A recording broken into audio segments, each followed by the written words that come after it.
জয় ঠাকুর। শ্রী শ্রী রামকৃষ্ণ পুঁথি প্রথম খণ্ডের অন্তর্গত আমরা পাঠ করছি চিনু শাকারির মিষ্টান্ন ও মালা গ্রহণ এই অধ্যায় থেকে। আমরা গত দিনে প্রথম কিছু অংশ পাঠ করেছি। সেইখানে দেখেছি পুথিকার প্রথমেই ঠাকুরের মহিমা কীর্তন করেছেন, তার গুণগান গেয়েছেন। তারপরে চিনু শাকারির কিছু পরিচয় দিয়েছেন। চিনু খুব দরিদ্র শাকারি জাতির মধ্যে একজন ব্যবসায়ী ছিলেন, অল্প আয় করতেন, কষ্টে দিন গুজরান করতেন, কিন্তু তবু ঠাকুরের প্রতি তার খুব টান ছিল। গ্রামাঞ্চলের সবাই জানতো যে এই গদায়ের সঙ্গে চিনুর খুব সখ্যতা, এবং চিনু খুব ঠাকুরকে ভালোবাসতেন। যখনই দোকানে যা মিষ্টান্ন ইত্যাদি ভালো দেখতেন গদায়ের জন্য রেখে দিতেন, গদাই এলে তাকে খেতে দিতেন। গদাই টুকটুক করে খেত, আর সেটি অনিমিক নেত্রে অপলক দৃষ্টিতে চিনু শাকারি বসে বসে দেখতেন। এইটুকু আমরা গত দিনে পাঠ করেছিলাম। আজ আমরা তার পরের অংশ পাঠ করব। আজ পাঠ করব পৃষ্ঠা সংখ্যা 23-এর কিছু অংশ থেকে 24-এর কিছু অংশ পর্যন্ত।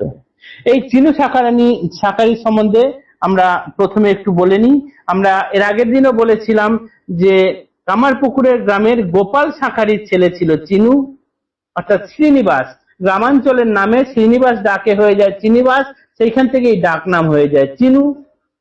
এই চিনু শাকারি কিন্তু একজন পরম বৈষ্ণব ভক্ত ছিলেন। তিনি রামকৃষ্ণদেবকে খুব ভালোভাবে চিনেছিলেন। তিনি ঠাকুরের চেয়ে, অর্থাৎ এই গদায়ের চেয়ে 17 বছরের বড় ছিলেন, এবং তিনি এই ঠাকুরের যে দিব্য ভাব এবং ঐশ্বরিক আবেশ যে ঠাকুরের মধ্যে আছে সেইটা তিনি কিন্তু সর্বপ্রথম বুঝতে পেরেছিলেন।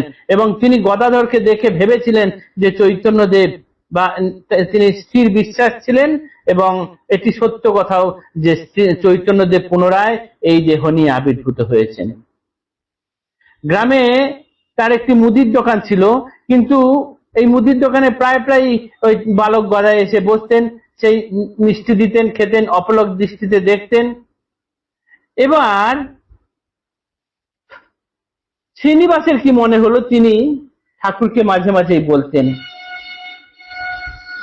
যে আমার তো বয়স হয়ে গেল অনেক, হয়তো তোমার লীলা খেলা আর দেখে যেতে পারবো না। আগত হয়েছে কালে জরাযুক্ত তনু, কত হবে লীলা খেলা দেখিতে না পেনু।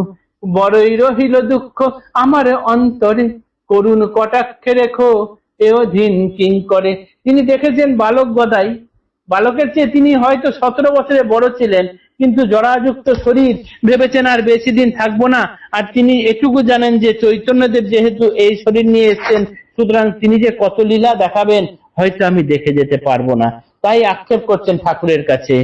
এবং সেই অংশ আমরা আজ পাঠ করবো। এদিকে সেই অংশটিতে কি করেছিলেন তিনি, কিভাবে মালা গ্রহণ করেছিলেন ঠাকুর তার, এবং তার মিষ্টান্ন গ্রহণ করেছিলেন, সেটি আজ আমরা দেখব। একদিন চিনুর কি ভাব হইল চিতে, চয়ন করিয়া ফুল দিব্য মালা গাঁথে। অনুরাগে গাঁথা মালা পরিপাটি কত, হেন কালে গদাধর তথা উপনীত। হেরে তারে চিনুর আনন্দ নাহি ধরে, মালা গাঁথা সাঙ্গ করি চলিল বাজারে। আনিল মিষ্টান্ন কিনি মনের মতন, সমালা মিষ্টান্ন করে কাপড়ে গোপন।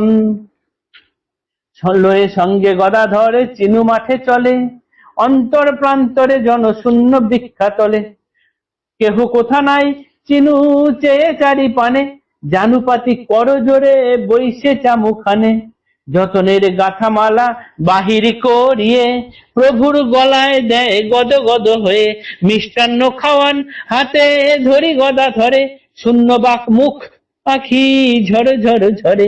দিনকর করলুপ্ত মেঘ অন্তরালে, লুকাইল আখি দৃষ্টি নয়নের জলে। মিষ্টান্ন সহিত হাত পড়ে নানা স্থানে, কভু নাকে কভু চক্ষে কভু পড়ে কানে। আপনে চিনুর হাত করিয়া ধারণ, আনন্দে করিলা তাই মিষ্টান্ন ভোজন। ভোজন সমাপ্তে চিনু আপনা সম্ভরি, প্রভুরে কহেন কত করজোর করি। আগত হয়েছে কাল জরাযুক্ত তনু, কত হবে লীলা খেলা দেখিতে না পেনু। বড়ই রহিল দুঃখ আমার অন্তরে, করুণ কটাক্ষে রেখো অধীন কিং করে। তিনি একদিন খুব যত্ন করে ফুল এনে মালা গাঁথছেন, মালা গেঁথে তারপরে গদাই এলে গদাইকে সঙ্গে নিয়ে বাজারের দিকে চললেন। বাজারে গিয়ে খুব ভালো ভালো মিষ্টি কিনলেন। সেই মিষ্টি আর মালা কাপড়ের মধ্যে নিয়ে লুকিয়ে গদাইকে সঙ্গে নিয়ে চিনু চললেন মাঠে, অনেক দূরের মাঠে, যেখানে কেউ নেই, জনশূন্য প্রান্তর, তার একটি বৃক্ষতলে গিয়ে বসলেন। যে দেখলেন চারিপাশে কেউ নেই তো, কেননা আজ তিনি প্রকাশ্য করবেন যে ঠাকুর তোমাকেই আমি চিনেছি, আর কেউ এখনো তোমায় বুঝতে পারুক না পারুক, আমি তোমায় বুঝেছি। তুমি কি রূপে কে এসেছো সেটি আমি জানি। আমি এই তো জরাযুক্ত শরীর, কতদিন থাকবো না থাকবো জানি না, তোমার লীলা খেলা হয়তো দেখে যেতে পারবো না, কিন্তু এই করজোরে তোমার সামনে নতজানু হয়ে বসে তোমায় এই মিষ্টান্ন দিচ্ছি, তুমি মিষ্টি খাও, তোমার গলায় মালা পরিয়ে দিচ্ছি। তারপর ঠাকুরকে দেখছেন আর মুখ বন্ধ করে ঝরঝর করে চোখের জল পড়ছে। ঠাকুর সেই মিষ্টি নিজের হাতে নিলেন, নিয়ে খাচ্ছেন, আর চিনু শাঁখারি তাকে নাকে, গালে, হাতে, গায়ে হাত বুলিয়ে দিচ্ছেন। তারপর শাশ্রু নয়নে কাঁদতে কাঁদতে জোড়হাত করে হাঁটু গেড়ে বসে ঠাকুরের সামনে তিনি বলছেন, তোমার যে কত লীলা খেলা হবে জানি না, সেসব আমি দেখতে পারবো কিনা, কিন্তু প্রকৃতপক্ষে দেখতে পেয়েছিলেন, সেটি আমরা আগামী দিনে পাঠ করব। আজ আমরা শুধু এটুকুই দেখি, তিনি ঠাকুরকে মালা পরালেন, ঠাকুরকে মিষ্টান্ন দিলেন, ঠাকুর তার দেওয়া মিষ্টি খেলেন, খেয়ে তার এই মালা গ্রহণ করলেন। পরবর্তী অংশ আগামী দিনে পাঠ করব। জয় ঠাকুর, নমস্কার।